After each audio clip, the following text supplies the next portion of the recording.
Assalamualaikum warahmatullahi wabarakatuh. Bismillahirrahmanirrahim.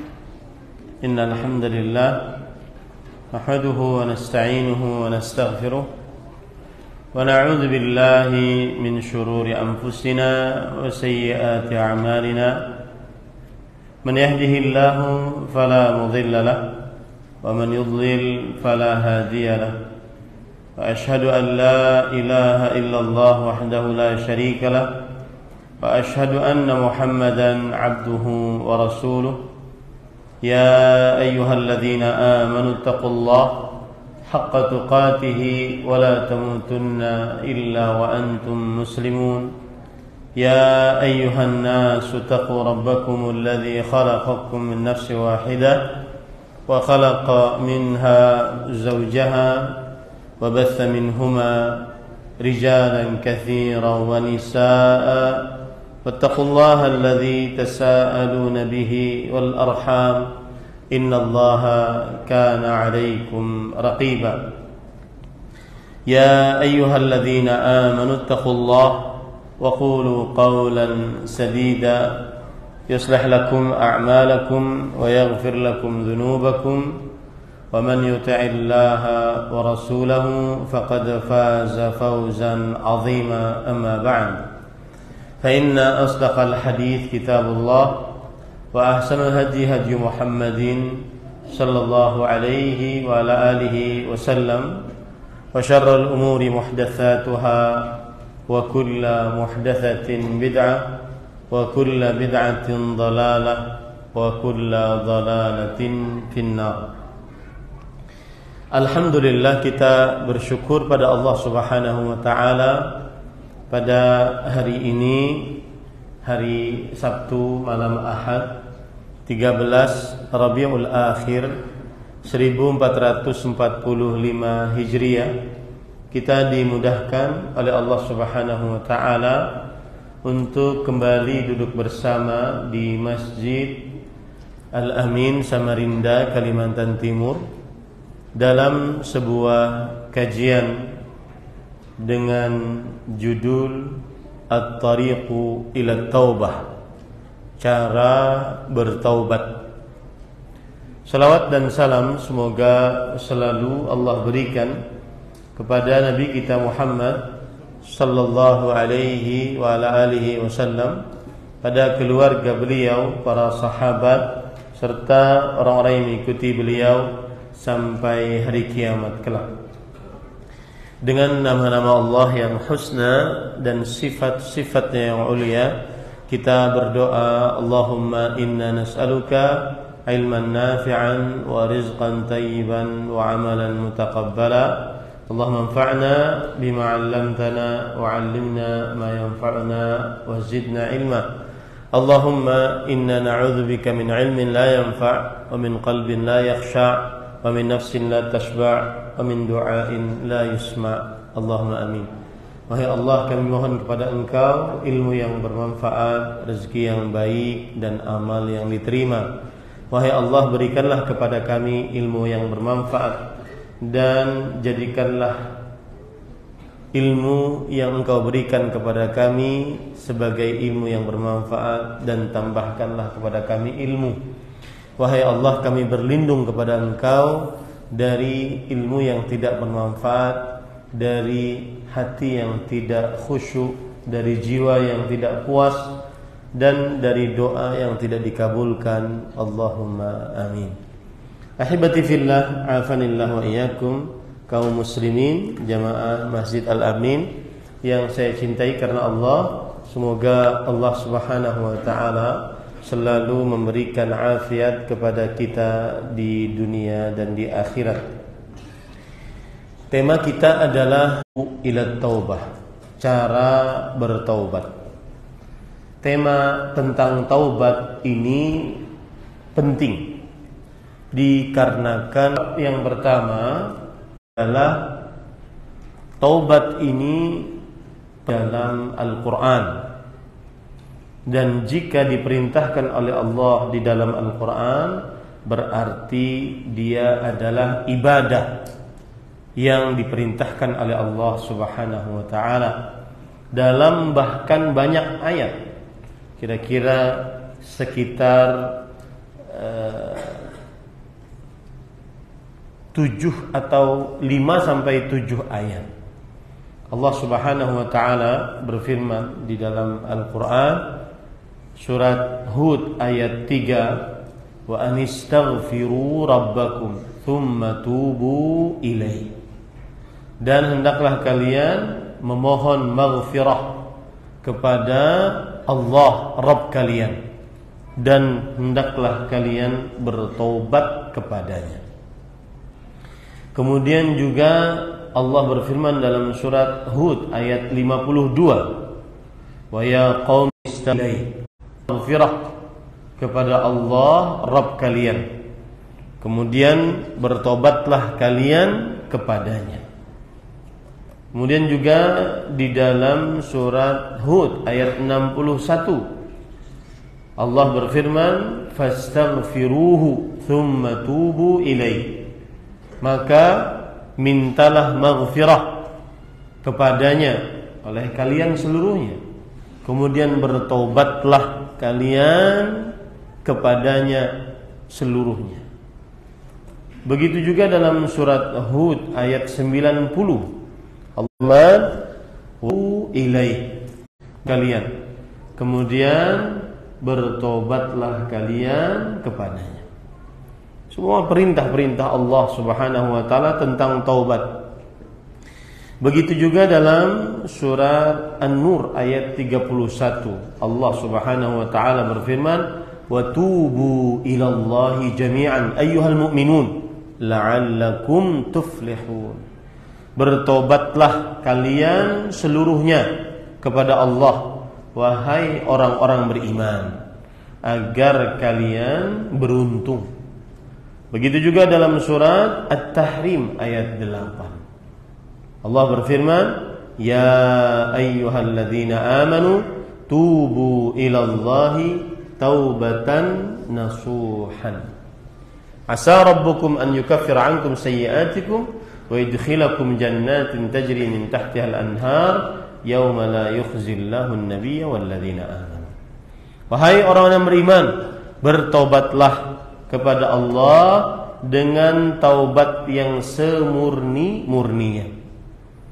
Semoga Allah menghapuskan dosa-dosa kalian dan memasukkan kalian ke dalam surga yang mengalir di bawahnya sungai-sungai pada hari ketika Allah tidak menghinakan Nabi dan orang-orang yang beriman. Taib. Para ikhwan yang dirahmati oleh Allah Subhanahu wa taala, itu poin pertama tentang pentingnya membahas taubat, bahwa dia adalah perintah Allah, dan asal hukum perintah menunjukkan kepada kewajiban. Al-aslu fil amri lil wujub. Asal hukum perintah di dalam Al-Qur'an secara mutlak menunjukkan kepada kewajiban. Pentingnya membahas tema taubat yang kedua adalah kita sebagai manusia tidak lepas dari dosa dan kesalahan, dan tidak ada solusi lain dari setelah melakukan dosa dan kesalahan kecuali bertaubat kepada Allah Subhanahu wa taala. Allah Subhanahu wa taala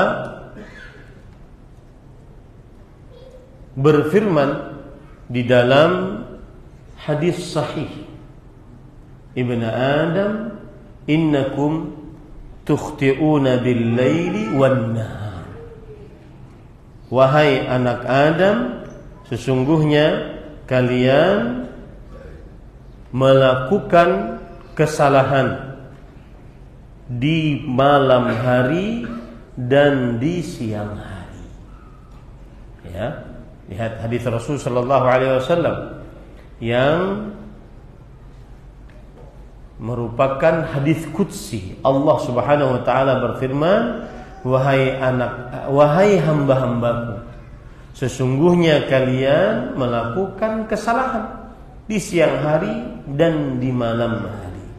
Wa ana aghfirudz dzunuba wa la ubali. Dan aku mengabulkan dosa-dosa dan aku tidak peduli.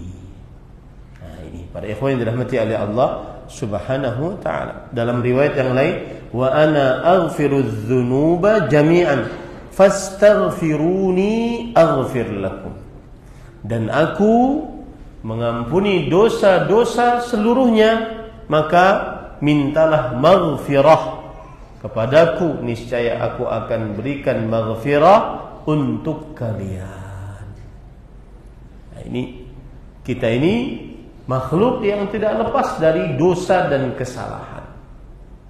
Rasul sallallahu alaihi wasallam menyatakan akan hal itu, kullu bani adama khata' wa khairul khata'in at-tawwabun.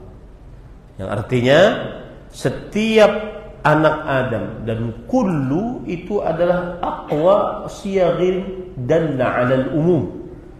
Kata atau huruf yang sangat kuat menunjukkan kepada keumuman. Setiap orang dari kita tanpa terkecuali adalah orang yang selalu melakukan kesalahan. Ya, dan sebaik-baik pelaku kesalahan adalah orang-orang yang selalu bertaubat kepada Allah. Maka penting untuk membicarakan tentang taubat, karena kita tidak lepas dari dosa dan kesalahan.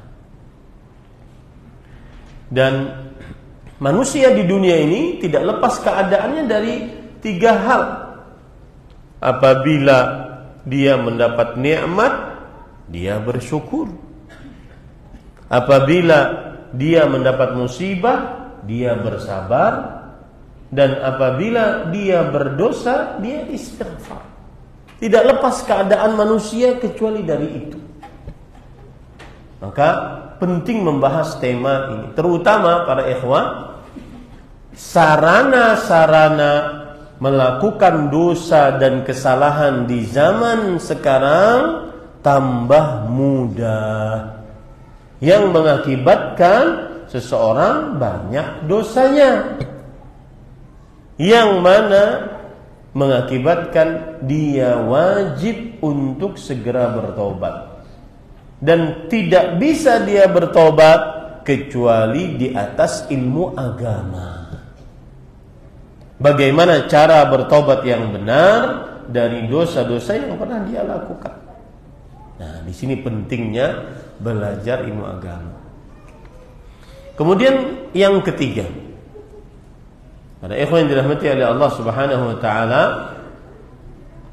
pentingnya tema ini karena orang yang senantiasa bertobat, maka niscaya Allah Subhanahu wa taala akan selalu mengampuni dosanya, sampai akhirnya Allah mengatakan i'malu ma i'mal ma faqad ghafartu lak, yang artinya perbuatlah sesukamu, sesungguhnya aku mengampuni dosa-dosamu. Ya, ini para ikhwan yang dirahmati oleh Allah Subhanahu wa taala. Ada hadis Rasul sallallahu alaihi wasallam yang berbunyi, inna abdan aznaba dzamban. Sesungguhnya seorang hamba melakukan sebuah dosa. Ya. Kemudian dia meyakini bahwa Allah Subhanahu wa taala mengampuni dosa-dosanya. Lalu dia bertaubat kepada Allah Subhanahu wa taala. Lalu dia melakukan dosa lagi. Lalu dia meyakini Allah Subhanahu wa taala mengampuni dosa-dosanya. Lalu dia bertaubat kepada Allah Subhanahu wa taala dan Allah mengampuni dosanya.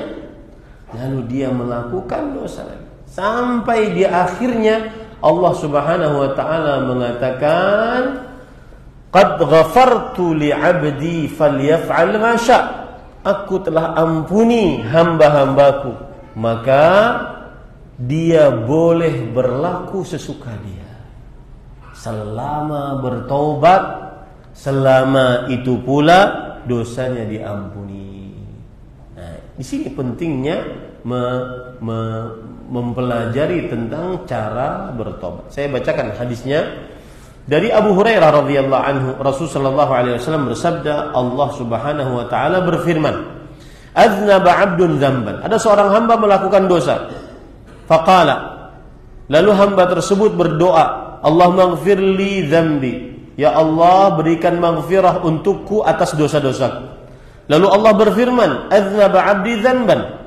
Fa'alima anna lahu rabban yaghfiru dzamba wa ya'khudhu bidzambi thumma 'ada fa'aznab. Faqala ay rabbi ighfirli dzambi. Lalu Allah berfirman, hambaku telah melakukan dosa dan dia meyakini bahwa dia memiliki Allah yang memberikan maghfirah terhadap dosa-dosanya dan memberikan siksa terhadap dosa-dosanya. Lalu hamba tersebut mengulangi dosanya. Lalu dia berdoa lagi, wahai Rabbku, ampuni dosa-dosaku. Lalu Allah berfirman lagi, aznaba 'abdi dzamban fa'alima anna lahu rabban yaghfiru dzamba wa ya'khudhu bidzambi thumma 'ada fa'aznab. Lalu Allah berfirman, hambaku melakukan dosa lagi, tapi dia meyakini dia memiliki Allah yang mengampuni dosa dan menyiksa atas dosa. Lalu hamba tersebut berbuat dosa lagi, yang ketiga kali berarti. Kemudian hamba tersebut bertobat lagi, Rabbi ighfirli wa dzambi, ya Allah, berikan maghfirah kepada dosa-dosaku. Kemudian Allah Subhanahu wa taala berkata lagi, aznaba 'abdi dzanban fa'alima anna lahu rabban yaghfiru dzamba wa ya'khudhu bidzambi qad ghafartu li 'abdi falyaf'al ma syaa. Hambaku melakukan dosa lagi, tapi dia masih meyakini bahwa dia memiliki Rabb yang mengampuni dosa dan menyiksa atas dosa. Aku telah ampuni untuk hambaku tersebut, maka dia boleh berbuat apa saja. Maksudnya, selama dia bertobat, selama itu pula Allah mengampuni dosanya. Meskipun dia ulang-ulang taubatnya atas dosa yang sama, selama itu pula Allah mengampuni dosanya. Nah, di sini pentingnya memahami tentang bertobat. Yang keempat, mengapa tema ini penting? Karena ada orang ingin bertobat, tidak jadi bertobat gara-gara tidak tahu cara bertobat. Ya, ada orang mau bertobat dari dosa-dosanya, tidak jadi bertobat. Kenapa? Karena tidak faham, tidak mengenal cara bertobat. Akhirnya berputus asa dari dosanya. Saya beri contoh misalnya, ada orang yang melakukan pungutan-pungutan liar ketika ada permintaan urusan. Pokoknya dia pungutan liar di sebuah instansi misalnya. Maka kemudian orang-orang ini dinasihati agar untuk tidak melakukan pungutan liar. Maka dia bingung bagaimana cara bertaubatnya. Akhirnya dia putus asa dan dia mengatakan, sudahlah, yang kamu nasihatkan kepada saya terima. Cuma sudah terlalu banyak saya makan harta haram. Oleh karena itu, sekarang yang ada dalam benak saya, kata si pemungut liar ini, adalah kalau tidak ingin masuk neraka seperti kami, maka jangan bekerja di instansi kami. Nah, ini puncak keputusasaan, gara-gara tidak tahu cara bertobat. Sama seperti nanti kita akan jelaskan orang-orang yang berpacaran, bagaimana cara bertobatnya. Orang-orang yang makan harta haram, bagaimana cara bertobatnya. Orang-orang yang durhaka kepada orang tua, bagaimana cara bertobatnya. Nah, ini akan kita bahas insyaallah ta'ala. Baik. Cara bertaubat yang pertama adalah mengetahui